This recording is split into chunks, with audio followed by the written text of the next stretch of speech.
बुद्ध को देखो, सिद्धार्थ गौतम को, बुद्ध मतलब कितना बड़ा साम्राज्य त्याग कर दिया उन्होंने, घर बार प्रॉपर्टी सारा कुछ त्याग करके चले गए। कितने बड़ा उनका त्याग था, रिनंसिएशन, जो भौतिक चीजों से। तो जो बोधि को प्राप्त करना चाहता है वो वस्तुओं की तो बात ही क्या है। तो हम लोग की आदत क्या है, हम लोग छोटे छोटे भी चीजों को नहीं दे पाते हैं ना। अरे ये तो मेरे सर्दी में काम आएगा, ये बरसात में काम आ जाएगा, ये गर्मी में काम आएगा, ये हमारे जब हम जो है ना थोड़े पतले हो जाएंगे तब काम आ जाएगा, या जो कपड़ा ढीला है तब मोटे हो जाएंगे तब काम आ जाएगा। तो देखो कैसे कैसे हम लोग हमेशा ये तो रखते हैं भर भर के अपने घर में, कभी भी मन में देने की एक इच्छा नहीं आती। तो हमने और बोधसत्व में या बोधि को प्राप्त करना चाहते, उसमें वही तो फर्क है। अब ऐसा नहीं है कि एक दिन में जाकर के ये संभव हो जाए कि आज जो हमने सुन लिया और कल जाके सब कुछ त्याग देंगे, ऐसा नहीं। हम लोगों को क्या करना चाहिए कि धीरे धीरे धीरे धीरे जो पहली पारमिता है, इसमें जो दान पारमिता 6 परफेक्शंस में या 10 परफेक्शंस में, पारमिता में फर्चिन ठुक जिसको हम लोग जानते हैं ना तिब्बती में, उसमें पहला क्या, दान पारमिता, जो जेनरसिटी का, किसी को देने के लिए बात आ रही। तो वो कैसे पूरा होगा, जब हम पहले पहले क्या करेंगे, अपने कंजूसी को छोड़ेंगे। जब हम डोनेशन किसी को देते हैं, दान देते हैं, तो वो क्या होता है, क्या दिखाता है, क्यों हम दान देते हैं, क्यों कहा गया कि परफेक्शन ऑफ जो जेनरसिटी, दान पारमिता, पारमित मतलब पारमी, पूर्ण करना, कि हमारे अंदर से जो एक लालच है, हम लालच की वजह से तो नहीं दे पाते, ये मेरा है, ये मेरे परिवार का है, मेरे बच्चे का है, ये हम लोग देखते हैं ना, इस वजह से कोई चीज को त्याग नहीं पाते। और वास्तव में हकीकत देखो कि हम लोग जब पैदा हुए तो लेके क्या आए थे, ये तो नहीं कि फोन लेके आए थे, गाड़ी लेके आए थे, कपड़े भी पहन के आए थे हम लोग, बिल्कुल नहीं ना, रोते चिल्लाते आए थे हम लोग। और फिर धीरे धीरे धीरे धीरे आउट ऑफ अटैचमेंट कितना चीजों को हम इकट्ठा कर लेते हैं, बहुत ज्यादा इकट्ठा कर लेते हैं। जब मृत्यु होती है, जब हम मौत के पास पहुंचते तब जाग करके बहुत ज्यादा अटैच होते, हाँ ये मेरा इतना बड़ा घर छूट जा रहा है, मेरा इतना जो बैंक बैलेंस है वो छूट जाएगा, मेरे जो है बाल बच्चे छूट जाएंगे, इतना ज्यादा अटैचमेंट रहता है। तो इन सब को धीरे धीरे त्यागा जा सकता है। हम लोग अभी संभव नहीं है, लेकिन कहीं ना कहीं जाकर के इस चीज के प्रति हमको क्या करना पड़ेगा, थोड़ा अपना चित्त को उत्पन्न करने पड़ेगा, दान देने की भावना उत्पन्न करनी पड़ेगी। किसी को देते भी है हम लोग तो कभी कभी ज्यादातर क्या रहता है कि मेरा नाम होना चाहिए, अगर नाम नहीं हुआ या नाम नहीं बुलाया गया तो फिर बहुत बड़ी मुसीबत आ जाता है। अरे मैंने आपको देखो 1000 रुपये दिए थे, हमने हमारा सभा में या पूरा सोसाइटी में नाम नहीं बुलाया, मैंने ये घर बनवाया, पैसा दिया, इसके सामने आपने मेरा नाम प्लेट नहीं बनवाया, तो दान भी दे दिया और नाम के लिए भी हम लोग परेशान रहते हैं। ठीक है, जिसको दिया हमारी ये भावना नहीं बन पाती, जिसको दे रहे हैं वो ठीक है, लोगों का भला हो जाए, इस प्रकार का दान दोगे तो वास्तव में वो दान है। नहीं तो एक प्रकार का फिर आपका वो अटैचमेंट है, लगाव है, शो ऑफ करने का एक इरादा होता है कि मैंने ये कर दिया वो कर दिया, फिर पूरा गाते फिरते रहते, देखो मैंने फलाने ऑर्गेनाइजेशन में ये किया वो किया, उसका ऐसा कर दिया वैसा, तो फिर क्या हुआ ये, तो आप तो उसके आउट ऑफ अटैचमेंट दिया ना, आपका पहले से एक मोटिवेशन था कि मेरा नाम होना चाहिए। तो जहां मेरा नाम होना चाहिए, मेरी तारीफ होनी चाहिए, तो पहले से अगर सोच के बैठे तो आप जो हमारे जो 8 संसारिक धर्म हैं, जो 8 वर्ल्डली कंसर्न, उसमें तो पहले से ही हम पड़ गए ना, पहले से ही तैयार कर लिया कि हमको इसमें फंसना है, तो हमने क्या फायदा किया। इसलिए जो भी करें निस्वार्थ होके, निस्वार्थ मतलब किसी प्रकार का उसमें लालच नहीं होना चाहिए, कि जो बोधि को प्राप्त करना चाहते हैं तो वो शरीर को भी देना पड़ जाए तो कोई दिक्कत नहीं है, अंग को शरीर को देना पड़े कोई दिक्कत नहीं है, छोटी मोटी चीजें तो उनके लिए कोई बड़ी बात नहीं है, वो दे सकते हैं। तो ऐसे संभव नहीं है ऐसा नहीं है, हम लोग कर सकते हैं, मदद कर सकते हैं लोगों, अगर हम समर्थ हैं। तो ऐसा नहीं है कि जब दान देने के लिए अगर बात हो तो केवल पैसा ही दान दे दो, ऐसा नहीं है। जो हमारा तन मन धन कहा जाता है ना, तन मतलब बॉडी से भी हम दान दे सकते हैं, किसी का काम कर के मदद कर सकते हैं, कहीं किसी का अगर काम हो रहा है ठीक ठाक तो उसमें जाकर के फिजिकली हम इन्वॉल्व हो सकते हैं, मन से दे सकते हैं, मन मतलब किसी के लिए अनुमोदन कर सकते हैं, बहुत अच्छी बातें कह सकते हैं, जय श्री राम कर सकते हैं उसको। अगर हमारे पास पैसे नहीं है, हमारे पास ज्ञान नहीं है, हम पढ़ाने के लिए हमारे अंदर इतना टैलेंट नहीं है, तो जाकर के उनका अरे बहुत अच्छा आप कर रहे हैं, इसमें आप करिए, ऐसा करना चाहिए। और अगर आपके पास फाइनेंशियल है तो और अच्छी बात है।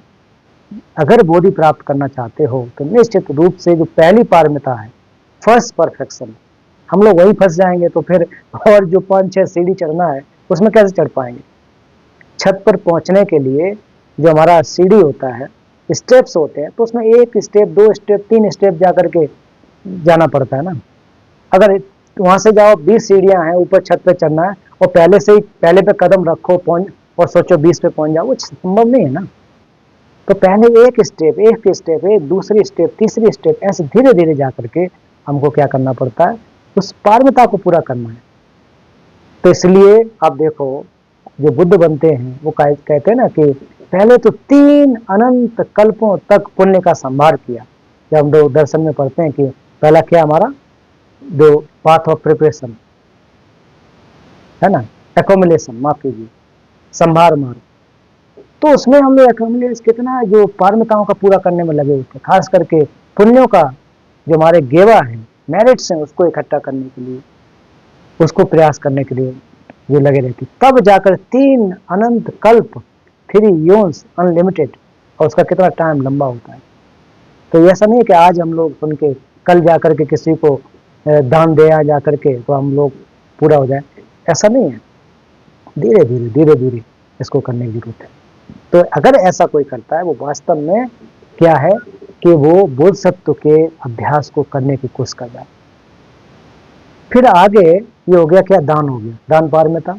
दूसरे का अगर नेक्स्ट इसमें श्लोक में पढ़ोगे वो हमारा एथिक्स को दिखा रहा है, जो हमारा सुल्टी में है, इसको बता रहा है कि शील के अभाव में स्वार्थ की सिद्धि भी नहीं होती है, परार्थ साधने की इच्छा हास्यप्रद हो जाती है, अतः भव छंद से विमुक्त शील का पालन करना जिन पुत्रों का अभ्यास है। तो ये कह रहे हैं कि अगर आपके अंदर एथिक्स नहीं हो, आपके अंदर नियम कानून न हो, आपके सेल्फ डिसिप्लिन न हो, तो फिर क्या होगा, आप अपना भी हित नहीं कर सकते हो, अपना भी लाभ नहीं कर पाओ। अनडिसिप्लिन अगर हम लोग हैं तो हम अपना भी लाभ नहीं कर पाएंगे।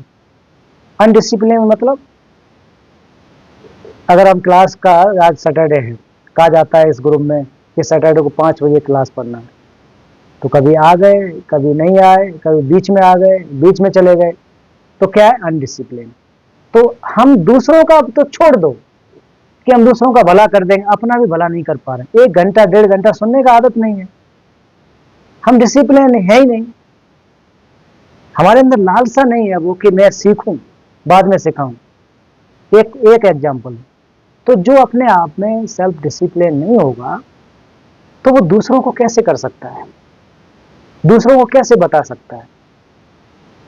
कोई मान लीजिए यहाँ पर कोई स्टूडेंट है, वो कहे कि अरे ये कैलाश जी का क्लास तो बहुत अच्छा है, ऐसा है वैसा है, बहुत बढ़िया, आप करो, और वो पूछ ले कि आप क्लास ज्वाइन करते हो क्यों, तो फिर क्या कहोगे कि हाँ कभी कभी कर लेता हूँ। तो इसका मतलब, तो वो खुद कहेगा व्यक्ति, अरे यार आप ही जब रेगुलर नहीं हो तो मैं क्या करूँगा जाकर। डिसिप्लिन होने की जरूरत है। तो डिसिप्लिन होने का मतलब हमारे शील जो हैं, ये 10 अकुशल कर्मों के बारे में बताया गया, बॉडी का हमारा जो डिसिप्लिन होना चाहिए, बोलते समय हमारा डिसिप्लिन हो और सोचते समय भी डिसिप्लिन हो। तो काय वाक चित्त तीनों की तरह से जब तक हम लोग डिसिप्लिन नहीं होंगे तब तक हम दूसरों को तो छोड़ दो, लोग आपके ऊपर हंसेंगे कि यार दूसरों का तुम भला करने के सोच रहे हो, खुद तो ठीक नहीं हो, खुद गाली देते हो, खुद चोरी करते हो, खुद दारू पीते हो शाम को अभी क्लास के बाद, तो फिर दूसरे को तुम क्या सिखाओगे। पहले आप तो डिसिप्लिन हो। तो यही तो कहा गया, बुद्ध ने यही तो कहा कि पहले शील के बारे में कि 5 जो बुराइयां हैं हमको नहीं करनी है, पहले जो बेसिक रूप से हम सब के लिए, हम लोग जो ले पर्सन है, पहला कहा गया कि क्या करना, हत्या नहीं करना। अब हत्या नहीं करने के बाद तो कह दिया, बहुत पढ़ लिया, फिर जा करके खड़े हो जाएंगे मीट की दुकान पे, हैं, तो फिर उसको ले आएंगे, मछली फिर काटेंगे, मुर्गा काटेंगे, क्या क्या नहीं करेंगे। तो हम लोग पहले नियम को ही खराब कर लिया ना हमने। तो बुद्ध ने कहा, हम लोग कह रहे हैं कि हम बुद्धिस्ट है और बुद्ध की बात को मानने वाले हैं भाई। बुद्ध ने कहा कि पाना ते पाता बेरम ने, अभी प्रार्थना में पढ़ा था ना, मतलब प्राणी की हत्या नहीं करनी है हमको। ये कहा प्राणी मात्र की, छोटा से छोटा चीज भी हो, उसकी हत्या नहीं करनी है। तो हम लोग तो आसानी से मार देते हैं। अभी कहीं सांप वाप आ जाए, बिच्छू, तो देखो पूरा घर टूट पड़ेगा उसके ऊपर, तो मार के ही छोड़ेंगे उसको। तो इससे क्या हो रहा है कि हमने तो पहले नियम छोड़ दिया। उसका तरीका है, वो बेचारा जा रहा है, हम पहले से ही डर जाते हैं कि हमको काटने आ रहा है। अरे भाई, किसने कहा वो काटने आ रहा है? उसको तरीका हो सकता है, उसको अलग भगा सकते हो, लेकिन नहीं, पीछे पड़ जाएंगे। जो हाथ में मिलेगा, डंडा मिले, झाड़ू मिले, क्या मिले, उसको मार के ही दम लेंगे ना। तो ये छोटा उदाहरण दे रहा हूँ ना मैं। तो इसमें क्या हुआ कि पहला नियम हमने तोड़ लिया। हम लोग कैसे कह सकते हैं कि जो कि हम सील का पालन कर रहे हैं। दूसरा आ जाओ, फिर क्या होता है, अदिन्न दाना, मतलब जो चीज हमको नहीं दी जाती है, अर्थात चोरी करना। तो चोरी हमको नहीं करनी है, पहले ही बता दिया गया कि चोरी नहीं करना भाई। अब चोरी का मतलब, हम लोग जो चोरी करते हैं वो डकैत नहीं है, बड़े बड़े कहीं घर घर लूट लें, बैंक लूट लें, ऐसे हम लोगों में दम नहीं है अभी, करते भी नहीं है, इतने ग्रुप में होंगे। तो चोरी का मतलब छोटा सा भी छोटा, किसी का दुकान पे गए तो थोड़ा सा कुछ उठा लिया, सब्जी खरीदने गए तो पूरा हो गया, फिर भी एक दो डाल लिया उसमें जबरदस्ती, या फिर कोई मूंगफली बेच रहा है ठेले पर, तो उधर वो करा, तब तक दो चार खा लिया। तो हम लोग करते हैं कि नहीं करते? ये रियलिटी है कि नहीं? क्यों गिरजेश, है ये सब करते हो ना? तो ये क्या है कि छोटी छोटी चीजें तो हम ऐसा करते रहते हैं, हमको पता ही नहीं लगता है। किसी के खेत है पास में, या फिर आम खड़ा है, दो चार आम तोड़ लिए, कौन देख रहा है बोलेगा, क्या क्या फर्क पड़ता है? फर्क नहीं पड़ता, रियलिटी है। लेकिन हमने तो चोरी कर ली, हमने तो अक्सर कर्म कर लिया। अब हम लोग चोरी को सोचते हैं कि कहीं जाकर के डाका डालेंगे, कोई बैंक लूटेंगे, ऐसा हम सोचते हैं। वो नहीं, छोटा से छोटा। या फिर हमने झूठ, मतलब एक प्रकार से घर में कुछ रखा है और बिना बताए चट कर गए, तो वो भी तो बताना चाहिए किस उद्देश्य से रखा है, हुआ है। होता है, बचपन में हम लोग करते थे ना, क्या है, रखा हुआ है तो बता ही नहीं, साफ हो गया, जरूरत पड़ी तब देखा गया ही नहीं, तो बताने से तो ठीक था ना वो पहले से। तो ये धीरे धीरे जो आदतें हमारी अभी से नहीं है, ये बहुत समय से चली आ रही, इसको हमको कटना पड़ेगा। अदिन्न दाना मतलब जो हमको न दिया जाए, जिस पर हमारा अधिकार नहीं है। बहुत सारे जैसे नौकरी में नौकरी करने वाले लोग, जो भ्रष्टाचार है वो भी तो चोरी तो है। हमें मंथली जो पैसा दिए जाते हैं, मेहनत आपने की, इसका ये पैसा है, तो वो हमारे लिए है, ना कि हम पता नहीं कहां से इतना इकट्ठा कर लेते हैं, कितना पैसा इकट्ठा कर लेते हैं लोग। फिर चोरी करने के बाद क्या होगा, पकड़े जाएंगे, जांच होगी, जांच होने के बाद जेल में पड़े रहेंगे, क्या फायदा किया फिर। हमारे कई एक ऐसे मित्र हैं जो बड़े बड़े अधिकारी बेचारे पकड़े गए, सारा का सारा जिंदगी में कमाया हुआ जेल में पड़े, नाम खराब हुआ, तो क्या फायदा कर लिया। ऐसा लगता है कि हम लेके जाएंगे, जब मरेंगे तो ये सब ले जाएंगे, फिर जाकर के हम जहाँ जन्म दोबारा लेंगे वहां जाकर के वही हमारा काम आ जाएगा। कुछ भी काम नहीं आने वाला। आप दुनिया के किसी भी लॉकर में रख दो, आप कहीं भी किसी भी बैंक में रख दो, मरने के बाद एक भी उसका आपके पास पैसे साथ में नहीं जाएगा। कभी कभी तो पता ही नहीं लगता है कि कहाँ गायब हो गया। आपने बैंक में रखा, पासवर्ड वासवर्ड किसी को पता ही नहीं है, और मर गए तो सब खत्म। कहाँ लेके गए फिर आप? छुपा छुपा के बाल बच्चों से, परिवार से, कहाँ कहाँ प्लॉट खरीदते रहते हैं, किस किस के नाम करते रहते हैं, तो चोरी तो कर रहे हैं ना। बाद में क्या होता है, सब कुछ चला जाएगा। तो हम लोगों का सोच कहाँ पर है, सोच को बदलना पड़ेगा ना। तो सील के अभाव में अगर ऐसे में अगर हमारे हम एथिक्स को मान नहीं रहे, दूसरे के लिए हम बहुत उपदेश दे रहे हैं जाकर के, तो फिर वो हंसेंगे आप पे जाके, आपके ऊपर हंसेंगे कि यार क्या बात कर रहे हो तुम, आप तो कह रहे हैं कि चोरी नहीं करना चाहिए, खुद जाके देखो उसका यहाँ से ये उठा के ले जाएगा। तो हंसेंगे ना आपके ऊपर। तो ऐसे में क्या करना चाहिए, अतः भव छंद से विमुक्त शील का पालन करना चाहिए। इसलिए जो भव छंद मतलब जो भव चक्र का एक प्रकार से छंद मतलब रस्सी जैसा है, जिसको फंसा के रखा हुआ है, बांध के रखा है, उसको हमको मुक्त होना पड़ेगा। इससे मुक्त जब होंगे तभी जाकर के काम हो सकता है। तो शील का पालन इसलिए किया जाता है। एथिक्स का भगवान बुद्ध ने जो पहला नियम बताया, जो हमारी 3 शिक्षाओं में, 3 ट्रेनिंग्स में पहला का पहला एथिक्स बता दिया कि अगर हम एथिकल होंगे तो फिर हमारा क्या, मन ठीक होगा, समाधि ठीक लगेगी।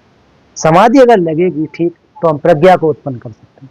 तो बुद्ध ने क्यों नहीं पहले विजडम पहले बताया, क्यों समाधि पहले नहीं बताई? तो बुद्ध ने बहुत सिस्टमेटिक तरीके से, तो यह कहा जाए कि शील का जो अभाव है, अगर हम एथिकल नहीं रहेंगे, एथिक्स का पालन नहीं करेंगे, तो फिर कुछ नहीं हो सकता। ये चाहे ले पर्सन हो, चाहे गृहस्थ जो भिक्षु भिक्षुनी हो, चाहे अमीर हो, गरीब हो, कोई भी हो, सबके लिए यूनिवर्सल ट्रुथ है, ये लॉ लागू होता है। दूसरी जगह जाओ, अगर मान लीजिए कि पूर्व जन्म, पर जन्म, बुद्धत्व, ये सब दूर की बात है, अभी अपने जीवन में देखो, चोरी करेंगे तो जेल जाना पड़ेगा, हत्या करेंगे तो जेल जाना पड़ेगा, इसमें कोई चॉइस है ही नहीं। भले ही हम कर्म फल को न माने, लेकिन एक सामाजिक एक हमारा सोशल जो नियम है वो तो यहाँ है ही है, ऐसा तो होता ही है, उसमें तो हम लोग नहीं बच सकते ना। तो इसके बड़ा जो एक प्रकार से जेल है, ये छोटी सी जेल है, वहां पर आप 10 साल 15 साल रहेंगे। उसके अलावा जो बड़ी जेल है भवचक्र, साइक्लिक एग्जिस्टेंस, जिसमें हम अभी तक पता नहीं कितने लाइफ टाइम से अभी तक पड़े हुए, उससे हम निकल ही नहीं पा रहे।